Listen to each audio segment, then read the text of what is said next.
Hi, everyone. I'm Liam Burke, Managing Director of B. Riley Securities. I cover diversified industrials and shipping, and I'd like to welcome everyone to Capital Link's Deep Dive webinar.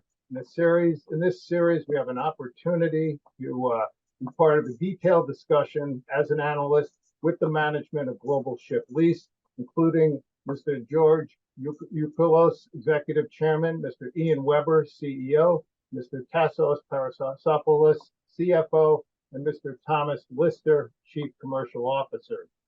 Reminder, Global Ship Lease is an operator of small to mid-sized vessels classified in the 10,000 TEU or 20-foot equivalent unit category. They lease their vessels to major liner companies like Maersk and CMA CGM under longer-term leases, complement the overall fleet of the larger liner companies. They operate typically in what are known as minor routes. Before we begin our call, please note this discussion is strictly for informational, educational purposes and should not be relied upon. They do not constitute an offer to buy or sell securities or investment advice of any kind. So with all that out of the way, I'd like to go back to 2018 and discuss the genesis of today's Global Ship Lease. It is a result of a merger of the traditional GSL and Poseidon Container, and both sides of the merger have managements that are represented in the business today. Since the merger in 2018, the fleet has increased over 80%. Since its full year in operation in 2019, EBITDA has gone from roughly $157 million to 2023 street consensus of over $430 million. The balance sheet is in great shape with low debt levels. The company pays a dividend with a healthy yield, currently at 7.5%. It's payable through the cycle. So I guess with that long introduction, I'd just like to get a sense as how did two cultures merge together to develop numbers that speak for themselves and create significant enterprise value for the investor. Yeah, thank you, Liam. Hi, everyone. Let me answer this question. As you know, with any successful deal, needs to deliver value, as we all know here. That was the case with our, M&A. Whether it's an M&A or it's our normal bread and butter business of buying ships on a value accretive basis, for GSL and Poseidon, there were multiple synergies that were unlocked with this M&A transaction. One of them was that we had a better fleet portfolio. We had good contract cover and stronger earnings potential, having a larger fleet. Then we had a bigger commercial footprint. Again, having a larger fleet, we were more important to the charterers. And we had a diversified, that gave to GSL a diversified charter base, as in the early days it was just CMA. Then we had a lot of cost synergies and savings. We also had significantly increased financial flexibility as we had the greater ability to deliver, build equity value, and provide sustainable risk-adjusted returns to shareholders through the cycle. It was a bigger fleet. It was a public company. It was easier access to capital and so on and so forth. And now, and to answer your question, Liam, you definitely need the right management team for all of this to be possible. Now, prior to the merger, Tassos and I knew shipping, and we knew how to grow a company, how to buy ships, and how to do our business. We never, though, managed a New York listed company, which was something that Ian and Tom had been doing for years, the time we merged. So you need both merger parties and management teams to be driven by shareholder value rather than by egos. And you need trust, mutual respect, and good chemistry. We were able to test and confirm all of these things during the course of the merger negotiations, which were not straightforward in any means, as the market at the time was completely different than today. And we were all called to be creative, very cooperative, and try to be solving problems together.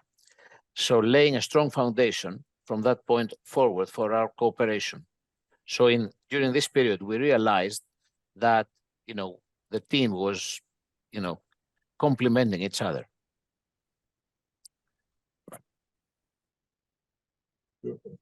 Thank you, George.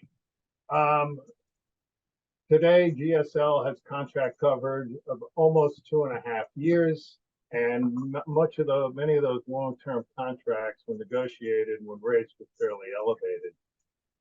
Has there been any discussion by your liner customers now that short-term rates have bottomed to renegotiate these charter agreements more in line with where the current short-term rates are settling in right now?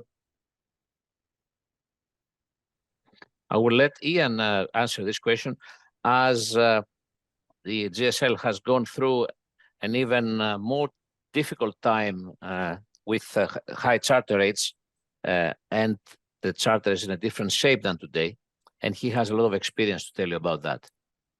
Yeah, thanks, George. And thanks, Liam, for hosting today, and to Capital Link as well. Yeah, it's a question we're being asked not infrequently nowadays, with concerns over the global economy and charter rates in the market, the day-to-day market coming down from highs that we've seen in 2022. But the short answer to your question is no. We have not seen any customers coming to us looking to renegotiate rates, let alone impose rate reductions on us unilaterally. It's never happened in GSL's history, and George referred to some earlier challenging circumstances that we faced when we were first listed in 2008. That happened just before Lehman Brothers blew up and the world as we know it changed. And whilst we had substantial contract cover on our 17-ship fleet as it was then, folk were concerned that there'd be defaults, and there were never any defaults, despite the liner companies being under immense financial stress. Contrast that with today, when those same liner companies have enjoyed 2 or 3 years of fantastic financial results. Their balance sheets are stronger than they have ever been. Many of them are almost, if not actually, in a net cash positive position with no net debt. And we feel very comfortable with the credit quality of our customers. And whilst we're not complacent, we don't lose sleep over the possibility of defaults on the contracts, which are money good. And we also, to date, haven't had any discussions about existing charter terms. We have had in the past, to be completely transparent, back I think in 2012 or 13, around that time, we did agree to amend and extend. It's a bilateral negotiation. We agreed to drop the rate on, I think, 3 or 4 charters on very small ships, against an extension of those charters by 3 years. So there was something in it for our customer, lower rates immediately, and there was something in it for us, the owner, a longer period of contracted revenue. Yeah, just to add to that, the negotiation was present value neutral, and it was actually us as the owners who initiated it. So it wasn't a reaction to customers coming to us. It was us going to our customers in the context at that stage of a high yield bond raise. So it was a favorable bilateral negotiation that we began. Thank you, Tom. Just a related question on that note. The first half of 2023, you've had 15 new recharters. Is that what you're speaking about now, in longer duration, lower rates, which are net positive? Or, and could give us a sense how you view your potential recharters in the future? Sure. No, you're absolutely right, Liam. We have added 15 charters during the course of 2023 year to date. I should point out that that's a combination of either new charters where we're going into the market and seeking new employment, or extending existing charters with existing counterparties. And generally, as long as you can reach terms, that's most favorable as an outcome, both for the charterer, our customer, and for us, because you have a seamless continuation operationally as well as economically. And it also includes a handful of charter extension options that were callable by the charterers themselves. What I would say is that in contrast with 2021 and 2022, when the duration of charters was multi-year in nature, and that was something that suited both the liner companies who were desperate for capacity and owners such as ourselves who were keen to have good forward visibility on the contracts. Today, durations are coming down somewhat, and that's something that you almost invariably see in times of uncertainty.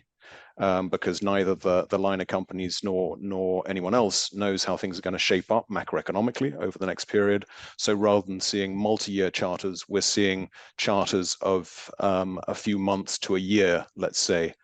Typically, the larger the ship, the longer the duration that you're able to get in the market. As far as rates are concerned, and Ian alluded to this earlier, they're certainly way off the super cyclical highs that we saw during, well, really going from the second half of 2020 right the way through until, let's say, the third quarter of 2022. So we're down from there, but nevertheless, the charter market is proving fairly resilient. Thank you. On another topic, acquisitions, an important part of your growth strategy, and it's been proven to be very accretive. Your most recent acquisition of the 4 8,500 TEU vessels spoke for themselves. Really nice. Could you give us a sense as to what are the metrics that you look at to increase the probability that these vessel acquisitions are going to be successful and generate a nice return for investors? Sure. I'll have a crack at that. I'm sure the other guys will also chip in. So you mentioned this in your intro. We're an owner of container ships, and we lease out those container ships on long-term charters, wet leases to our customers. Now we're focused on mid-size and smaller ships. So if you look at the overall container ship market, you're looking at ships ranging from roughly 500 TEU, TEU being a measure of capacity, up to 24,000 TEU. The portion of the market that we're focusing upon is 10,000 TEU and under. And that's significant because 10,000 TEU and smaller ships can be traded in pretty much any trade worldwide. So they're hugely operationally flexible assets. There's a liquid charter market typically for those assets. And the peer group itself is aging somewhat. So all of this adds up to a highly flexible asset base, which we think is important when it comes to managing risk, to your question, Liam, particularly in uncertain times such as these. And we also like to focus specifically on midlife and older ships. And that's a very attractive risk management strategy in our view as well, for two reasons. First of all, the older the ship, typically the higher the cash on cash returns associated with that ship, number one. And number two, the lower residual value risk and higher residual value potential upside that you can take on those ships. So you mentioned the 4 8,500 TEU ships that we acquired in April. That's a perfect deal as far as we're concerned. So it's purchase of ships with a strong counterparty, chartering those ships back to that counterparty for a period of 2 years, which gives us strong forward visibility on highly accretive cash flows. It's roughly a 3 times multiple from a purchase price to EBITDA perspective on that acquisition. So very fat cash flows. And then because they're midlife ships, we're able to write them down to a very limited residual value during the course of that initial charter. And from that point forward, because we selected these ships very carefully, they're very high specification. They have a high refrigerated cargo content, which is valuable to our customers. They have good forward earnings potential. So strong economics, low downside risk, which has good coverage to the downside, and strong forward earnings potential. That for us is the recipe that we're always searching for. Just a quick follow-up on that, Tom.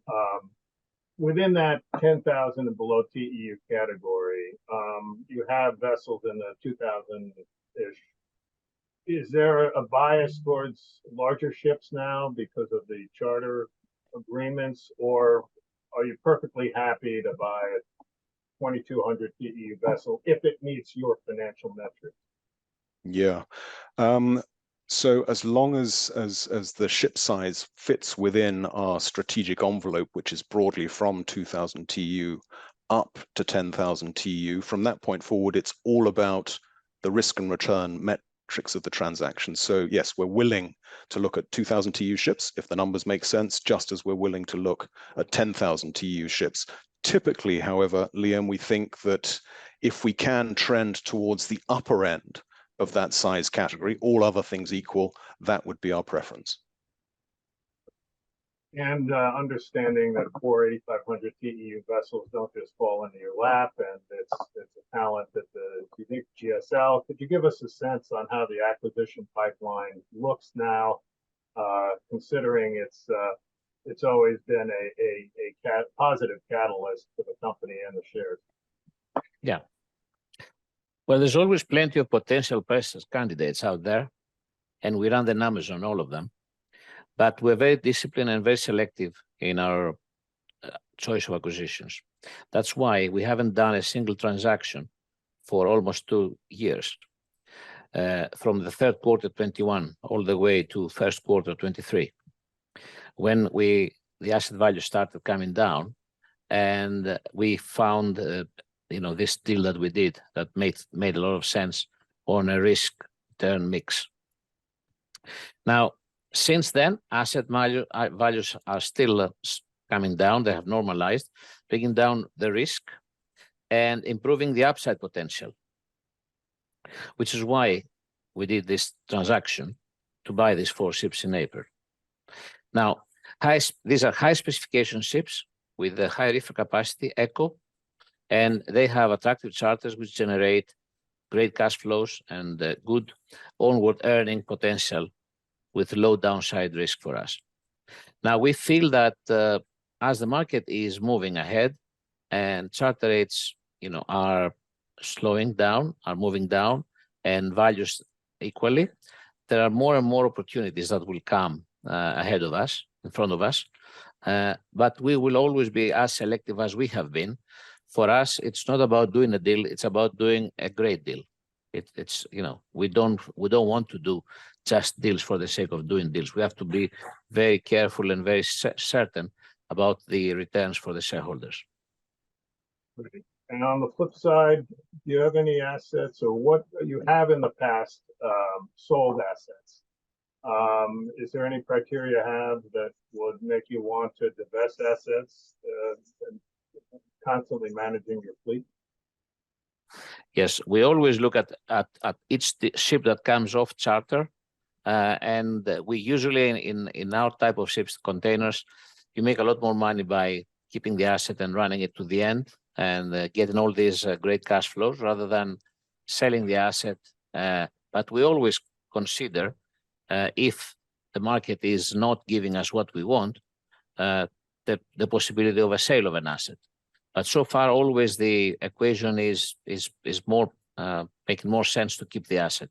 And don't forget that it's also our commercial ability to charter ships, which is let's say a bit higher than the average, if I can say that, which gives us opportunities and ability to squeeze out of each asset the maximum profitability. Great.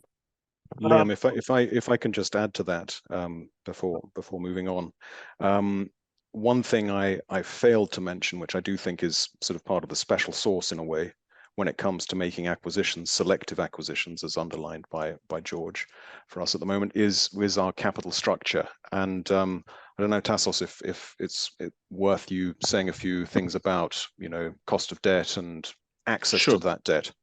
Just to give you an example, in this acquisition, we had put in place a very moderate leverage, as we always do, around 76 million. And we have used something that we found very useful the last few years, is a headroom that we have from our interest rate cap. So in that case, our cost of debt remains very low, below 5%.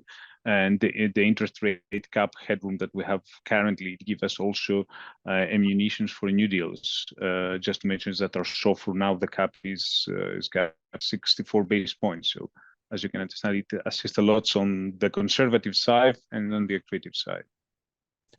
Exactly, and that feeds into the overall asset level return. So I mean, if we were to look at the set of 4 8,500 TEU ships, Liam, that you offered up as the example, we would expect to be generating levered returns in the 20s, high teens and 20s for such ships. So that gives you a sense of what we're targeting when it comes to value accretive acquisitions. Thanks, Matt. While we still have Tassos, I want to jump to a later question now.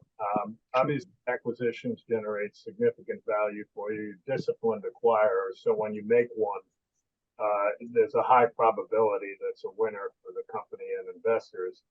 Understanding you don't make them often because you're so disciplined. Tassos, where are we looking at your capital allocation? Your debt is very moderate relative to a high fixed cost business. Understanding, as you just mentioned, you might take some moderate debt for acquisition. The dividend pays, your stock's yielding 7.5% on the dividend payable through the cycle. Mm-hmm. What do you do with the excess cash? Liam, I'm happy to take that one. Sure, yeah. Although any of us is perfectly capable of answering it tends to be me that deals with capital allocation. We've mentioned the 2 billion of forward contract cover, the 2.3 years over which that's spread. That gives us substantial visibility on EBITDA over the next couple or 3 years. Tom and Tassos have mentioned the interest rate caps. That effectively fixes our interest rate through till 2026. So we've got no real risk to our cash flow from any substantial changes in what was LIBOR and is now SOFR. So with that in mind, we've got a reasonable view on overall cash flow. And then to your question, what do we do with it? We have fairly aggressive debt amortization built into our credit facilities. We have wasting assets, they're midlife and older assets, and we think it's entirely appropriate that the associated debt is amortized pretty rapidly as well. We have capex to meet, not only regulatory capex to meet increasing constraints on emission controls and things like that, and the regular maintenance capex dry dockings that we have to do every 5 years on the ships on average, and as they get more older, a little more frequently, but also discretionary capex to enhance, with the agreement of our customers, the operating characteristics, normally fuel efficiency of the vessels. We have to have cash to meet that. We're happy to fund that up front, providing we can agree an appropriate increase in charter rate or increase in charter duration with our customers. So we'll recover the capex over time. Given the macroeconomic environment, notwithstanding our positioning with contracted cash flows, we feel it's appropriate to build some balance sheet cash, some liquidity, just on a purely defensive basis, and that would also allow us to move quickly should there be appropriate acquisition opportunities that present themselves. In this business, you can't agree to buy 4 ships or 6 ships or 2 ships subject to finance. You have to be able to pay for the ships when you sign on the dotted line, and that requires us to have access to equity, the cash, and also to debt finance, which we've demonstrated in spades we've been able to achieve in the past. And then that leaves return of capital to investors. We have this sustainable dividend, $1.50 a year, 37.5 cents a quarter. That's been sized to be sustainable, pretty much irrespective of market conditions, but providing us with flexibility for the other capital allocations that I've just mentioned. We've also, on a discretionary and opportunistic basis, returned capital to shareholders by share buybacks. I think it's $47 million we've spent since late 2021 on share buybacks, and that remains an important part of our capital allocation going forward. We have a little over $40 million of unused board authorized approvals to continue to buy back our own shares. Thank you, Ian. On the macro front, no matter where you read, the total container sector order book to the current global fleet ratio is very high. Understanding that not all order books are the same, that it's heavily skewed to the 10,000 TEU vessel and above, or above the 10,000 TEU vessel. Could you give us, even though below 10,000 TEU, their order book is still pretty healthy, could you give us a sense as to how you see the fleet developing over the next several years, with some puts and takes on how you see capacity equalizing here? Sure. I'll have a crack at that, Liam. So just to sort of put some data around your question, if you look at the over 10,000 TEU order book, which is, to be very clear, not the market in which we are competing, the order book to fleet ratio is roughly 50%, 50%. If you then look at the overall order book to fleet ratio for the whole fleet, it's 29%. If you then focus specifically on our fleet segments, so 10,000 TEU and below, you're looking at a little under 14%. And to emphasize that, that is 14% that will deliver over the course of the next 3 or more years. So, you know, we have visibility on the order book all the way through the end of 2026 and into 2027. So that's the sort of the top view of the order book. Now, I referenced this earlier. Our peer group, the sub 10,000 TEU peer group, is an aging peer group. And there are various reasons for that, which, you know, I won't spend too much time on now, but fundamentally the sub 10,000 TEU ships have been underinvested and underbuilt for around about the last decade. That means that you've got really quite an old peer group against which we're competing, as well as a comparatively modest order book. And if you were to perform the following exercise, if you were to say, okay, let's assume that every ship is, once it hits its 25-year special survey, and just for those who aren't so familiar with shipping, every 5 years or so, a ship has to be put into a dry dock to be brought up to spec from a regulatory perspective. And that costs in the region of, you know, a couple of million US. So it's quite a moment of clarity for ship owners to decide, okay, does it make sense to invest in that ship, in continuing to operate it? Or if that ship is really getting very old, does it make more sense just to scrap it out of the fleet, delete it from the fleet? So if you were going back to the calculation to assume that all ships, when they hit their 25-year special survey, are actually removed from the sub 10,000 TEU fleet, you would actually only get net fleet growth, so order book minus the deletion of the 25-plus-year-old ships, of 1.4% between now and the end of 2026.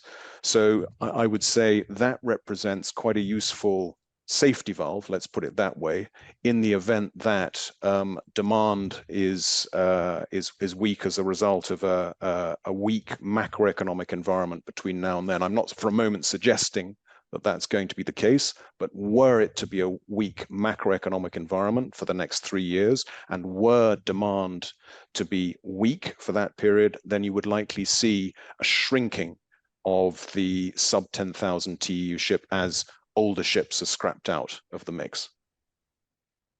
Thank you, Tom. We're getting close to the end. We've covered quite a few areas today, both at the macro and specifically the GSL. Is there something you'd like to add to the discussion as we close out the session today? maybe a view or a couple of comments on the regulatory environment, Liam, which is actually, we think, going to be helpful to the supply side fundamentals for our sector. So I think Ian and George mentioned that there are, well, there's pressure from a regulatory perspective on our industry and most industries to decarbonize. And there are a whole suite of environmental regulations being rolled out, which the industry must respect. And they're all focused upon reducing the emissions footprint from all shipping. Now, the most effective way to reduce emissions is to slow ships down. The reason for that is that the relationship between speed and fuel consumption is pretty much logarithmic. So if you slow a ship down a little bit, you actually get a disproportionately large reduction in fuel consumption and a corresponding reduction in emissions. So that's good news on the ecological front, but on the economic front, it's also helpful because if you slow the global fleet down, that's the same as taking capacity out. It's the same as taking effective supply out of the mix and tightening the supply-demand balance. So as the regulatory environment tightens, which it's expected to do over the course of the next, well, certainly over the course of the next few years, but probably all the way through 2050, we expect that to have a very helpful effect on the supply dynamic, a supportive effect on the supply dynamic from our perspective as providers of capacity. So that was my only sort of additional comment that I don't think we covered in today's discussion. I don't know if anyone else has anything else. No, I would just add that we're moving into a market that is going to provide opportunities, and that is also very positive for companies like us, where we have fixed our forward cover, and we have a strong balance sheet. It is creating quite nice opportunities ahead of us. Well, that's great. I want to thank the entire management of GSL for coming out today. The discussion was terrific, and I certainly want to thank Capital Link for making this happen for both B. Riley and for Global Ship Lease. A copy of this webcast is available on Capital Link's website at capitallink.com. So again, thank you everybody for a great discussion, and we will talk soon. Thank you. Thank you, Liam. Thank you very much, Liam. And thanks to Capital Link again.